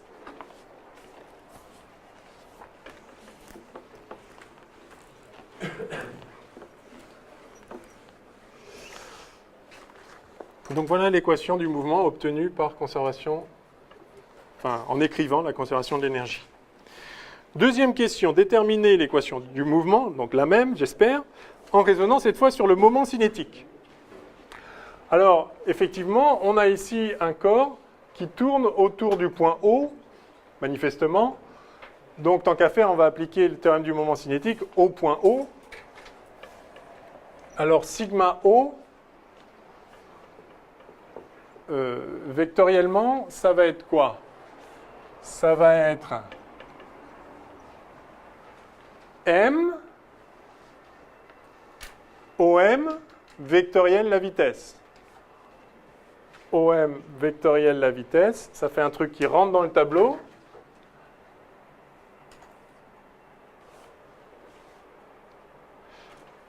Enfin non, pardon, qui rentre dans le tableau. Ça dépend de la direction, hein, si ça monte ou si ça descend. Donc, on va l'exprimer. Donc, je vais l'écrire. OM vectoriel V. Et on a dit que ce V, c'était Rθ point Uθ. Hein, ce qu'on vient de dire là. Donc, on a M, L, UR. Donc, M, L, UR vectoriel L θ point Uθ. Donc, UR est comme ça. Uθ est comme ça, hein, vous vous rappelez, θ est dans le sens où Uθ est dans le sens où θ augmente. Hein. UR, Uθ, c'est un truc qui vient vers nous. Donc, je vais appeler ça U delta, et vous voyez que U delta est bien orienté en conformité avec l'orientation de l'axe, des angles. Hein. Θ augmente, comme ça. Donc ça fait ML2 θ point U delta.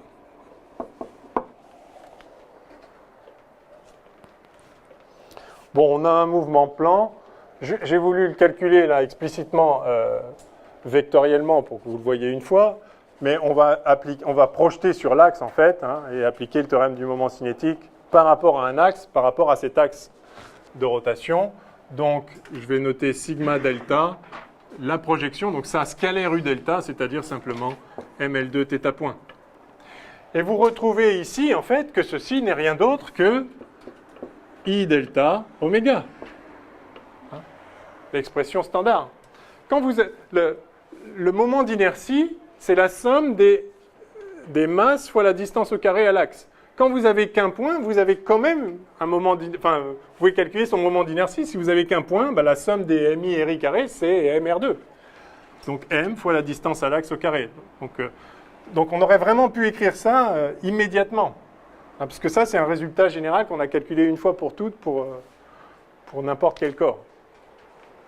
Bon, je l'ai refait en détail une fois là, mais voilà. Donc, sigma delta, c'est le moment d'inertie pour un corps simple, c'est trivialement ml carré, sinon c'est la somme des ml carrés, fois la vitesse de rotation, c'est-à-dire θ. Bon, et bien maintenant, on écrit le théorème du moment cinétique qui nous dit que d sigma delta sur dt est égal à bien la somme des moments. Et alors, donc, le moment par rapport à delta de la tension du fil, plus le moment par rapport à delta du poids, P égale mg.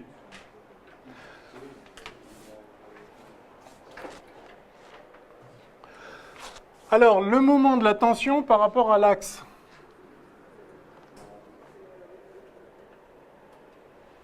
Le moment de T par rapport à l'axe.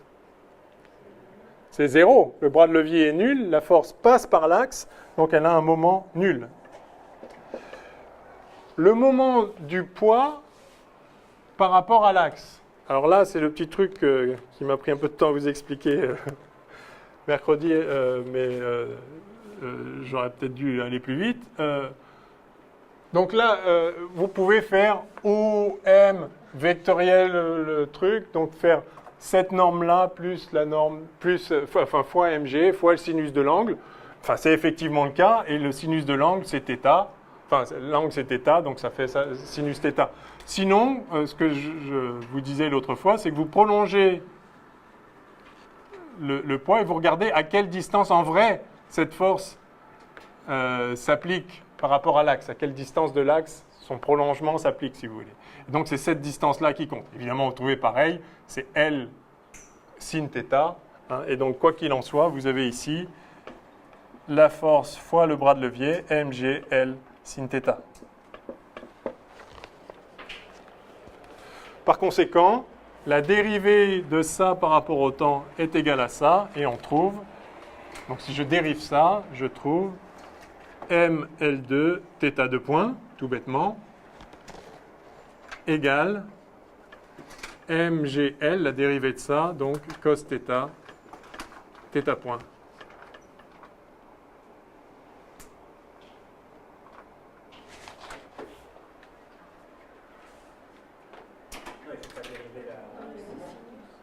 Ah non, il ne faut pas dériver, oui, il ne faut pas, d'accord. Il y avait un truc là. Merci. Ah oui, il ne faut pas dériver le moment. Voilà. La dérivée du moment cinétique est égale au moment des forces. Et donc, on retrouve, bien sûr, exactement la même équation. Alors, à mon goût, c'est plus rapide, en fait, comme ça. Je ne sais pas si vous avez la même perception. Parce que si vous savez... Enfin, voilà, on a vraiment juste écrit le moment cinétique, c'est mL2 θ point. On le dérive, c'est égal au moment de la force, et ça y est, c'est fini. Là, quelque part, c'est un petit peu plus complexe, parce que vous écrivez qu'un truc est constant, vous le dérivez, après, il faut diviser par θ point. Alors, évidemment, c'est trivial, c'est un cas super simple. Mais, essentiellement, ce n'est pas tellement étonnant que ce soit plus simple comme ça, parce qu'on a un mouvement de rotation avec un poids qui fait tourner. Donc, le théorème du moment cinétique est le théorème naturel à appliquer. Oui.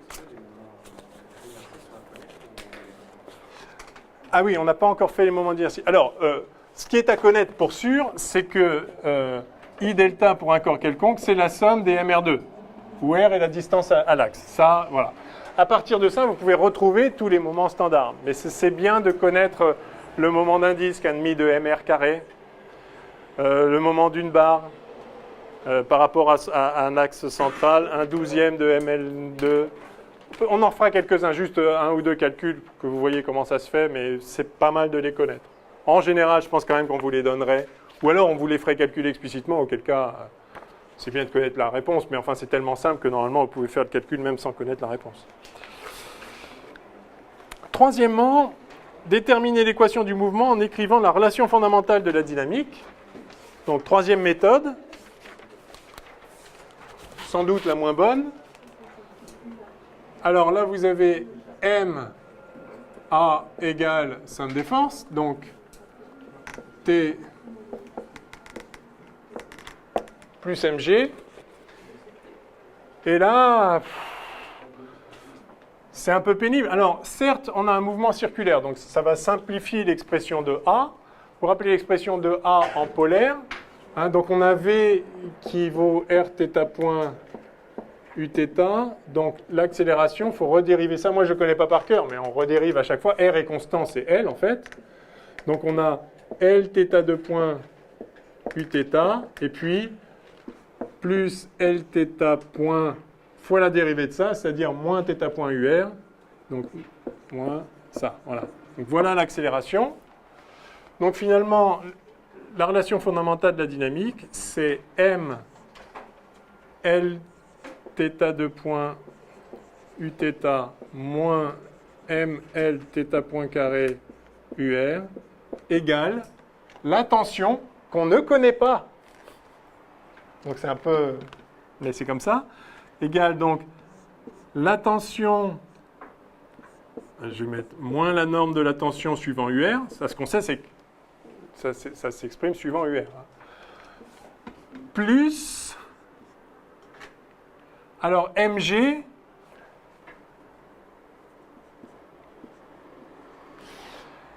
MG est suivant la verticale. Alors, suivant la verticale, c'est combien suivant UR? Eh bien, si on projette ça sur UR, ça fait MG cos θ, absolument. Donc, plus MG cos θ UR, moins, et donc suivant Uθ, hein, vous voyez que c'est moins MG sin θ.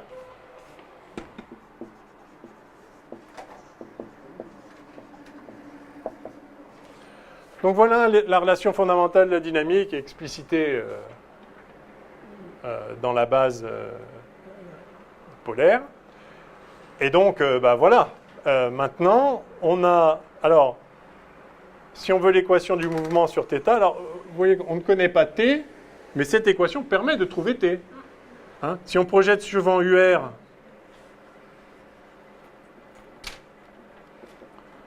sur UR, on a... moins ml θ point carré, je vais mettre des plus, je vais écrire directement, norme de t égale, je passe là et je passe le reste là-bas, donc ça fait ml θ point carré plus mg cos θ. Et sur Uθ, alors ça c'est pas demandé, hein, mais on l'a gratuitement. Sur Uθ, on a, eh bien, ceci égale ça, donc ml θ de point égale, ou disons, je vais passer directement, plus mg, ah il manque un L là. Ah non, non, il manque pas de L. Non, non, pardon, bien sûr, plus mg sin θ égale 0. Et on retrouve évidemment la même équation du mouvement.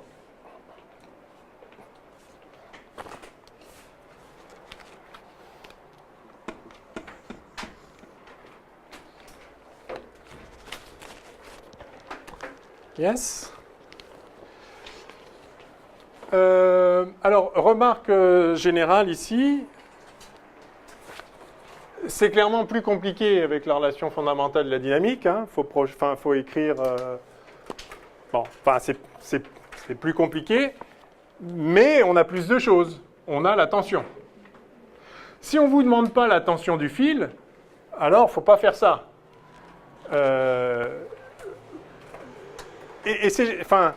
Alors, ces méthodes-là sont plus rapides, plus directes, justement parce que vous n'avez pas besoin de calculer la tension. Dans la méthode énergétique, vous en fichez de la tension puisqu'elle ne travaille pas, donc elle n'a pas d'effet énergétique. Et sur la méthode moment cinétique, vous en fichez de la tension parce qu'elle n'a pas de moment. Son moment est nul. Donc la tension, on s'en fiche. Donc autant prendre des méthodes où on n'a pas besoin de la tension, si on ne vous la demande pas. Mais si on vous la demande, alors justement, ces méthodes, c'est sûr, elles ne marcheront pas, justement, pour la même raison, parce que la tension n'intervient pas ni dans le moment, ni dans l'énergie. Auquel cas, il faut faire ça. Et là, ça vous donne la valeur de la tension. Donc ça dépend un peu, enfin les méthodes à utiliser dépendent des questions posées bien sûr. Bon voilà, alors résoudre l'équation du mouvement, et puis je crains que ce soit déjà l'heure à peu près. Ah non, pas tout à fait, c'est bon, on a encore de quoi faire, au moins 2 exemples.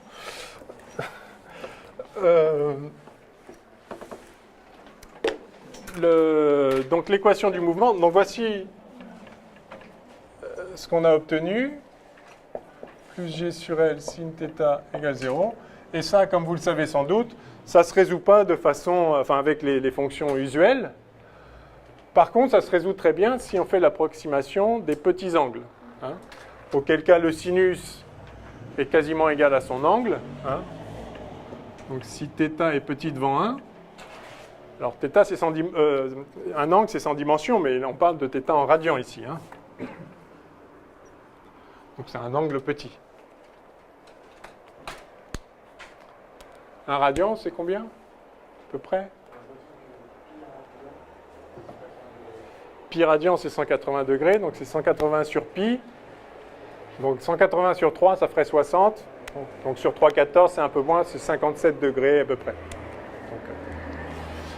Ok, donc si θ est petit, alors on a sin θ qui est quasiment égal à θ. Sinon, c'est combien là? Le terme suivant, c'est? Il n'y a pas de terme carré. Ah non? Sin θ, c'est θ moins θ3 sur 3 factoriel, donc sur 6, plus θ5 sur 5 factoriel, moins, etc., plus un coup sur 2, et il n'y a que les termes impairs. Cos θ, par contre, c'est 1, et là, par contre, il n'y a que les termes pairs, donc 1 moins θ2 sur 2, plus θ4 sur 4 factoriel, moins θ6 sur 6 factoriel, etc.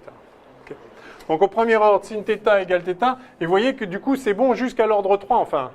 Le θ carré, il n'y est pas. Donc c'est pour ça que c'est une très bonne approximation en fait, quand θ n'est pas... Vous voyez, même pour θ qui vaudrait 1/10, ce terme-là c'est 1 millième divisé par 6. Donc c'est 1 6/1000 par rapport à 1/10. Donc c'est 600 fois plus petit, le deuxième terme déjà. Donc, c'est pour ça que sin θ à peu près égal à θ, c'est pas mal du tout en fait. Tant que θ n'est pas trop grand, mais c'est tout bien, évidemment. Du coup, on a θ de point plus g sur L, θ égale 0. Et là, on retombe sur l'équation du second degré à coefficient constant qu'on a rapidement traité la dernière, enfin une fois précédente. Alors, quand il n'y a pas de terme en θ point, la solution est particulièrement simple. Hein, vous pouvez écrire, alors là c'est un nombre positif, donc vous pouvez l'écrire explicitement comme ceci, hein, avec oméga 0 qui vaut racine de g sur L. D'accord? Et donc ça, la solution de ça, c'est trivialement θ égale A cos oméga 0 t plus phi par exemple, ou bien θ égale A cos oméga 0 t plus B sin oméga 0 t. Au choix, hein, on avait vu qu'il y a deux constantes d'intégration. Si vous développez ça, vous allez obtenir une combinaison de... Enfin, c'est une combinaison de cos et de sin avec la pulsation oméga 0. Donc vous choisissez la forme que vous voulez, on implémente les conditions initiales et on trouve les constantes d'intégration. Donc ici, à t égale 0, on avait θ point égale 0 et θ égale θ0. Alors écrivons-le. De toute façon, on n'a pas le temps de faire autre chose, donc autant finir ça proprement.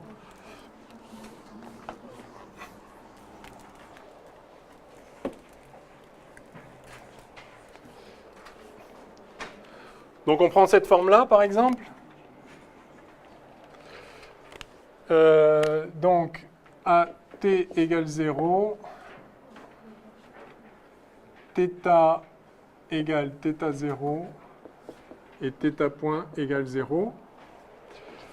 Alors, donc si on a θ qui vaut A cos oméga 0t plus une phase, on a évidemment θ point qui vaut moins A oméga 0 sin oméga 0t plus phi. Donc à t égale 0, θ égale A cos phi et θ point égale moins A oméga 0 sin phi. Si on veut que θ point soit nul à l'instant 0, bah ça nous dit qu'en fait, sinus de phi égale 0, donc on n'a qu'à prendre phi égale 0. On pourrait prendre phi égale pi, il n'y a pas de souci. Hein. Donc si phi égale 0, du coup on a le cos phi qui vaut 1.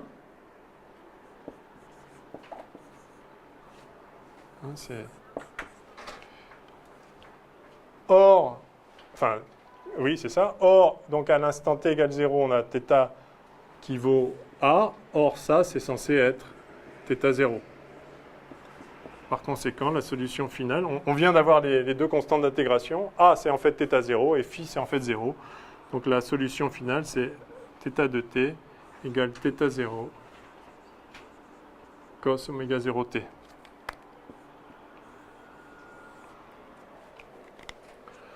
Si on avait pris... Là, la seule contrainte, c'est que sin phi doit être 0. On a pris phi égale 0. Si on avait pris phi égale pi, bah, du coup, le cos aurait été moins 1. Donc, on aurait eu en fait A qui aurait été moins θ 0. Et donc, la solution, ça aurait été θ de t égale moins θ 0 cos oméga 0 t plus pi. Mais ça, c'est un cos d'un angle plus pi, c'est moins cos de l'angle. Donc ça, c'est à nouveau ça. Hein. Donc vous avez le choix ici, prenez ce qui vous arrange. Phi égale 0. Ah non, non, non, c'est θ 0 l'angle duquel on lâche. Phi c'est une constante d'intégration. Mais physiquement, ça correspond à quoi? Bah, ça correspond à rien parce que ça dépend votre... si vous voulez, c'est la phase à l'instant t égale 0. C'est la phase du mouvement. Vous avez un mouvement oscillant, donc ça dépend de votre origine des temps. Mais si effectivement vous prenez l'origine des temps au moment du lâcher, phi ici, c'est la phase à l'instant t égale 0. Vous avez un mouvement oscillant qui a une certaine phase, quoi, ça tourne. Quoi une phase? Bah, Oméga 0, je comprends ce que c'est physiquement. vous avez un mouvement, vous avez un mouvement sinusoïdal, d'accord?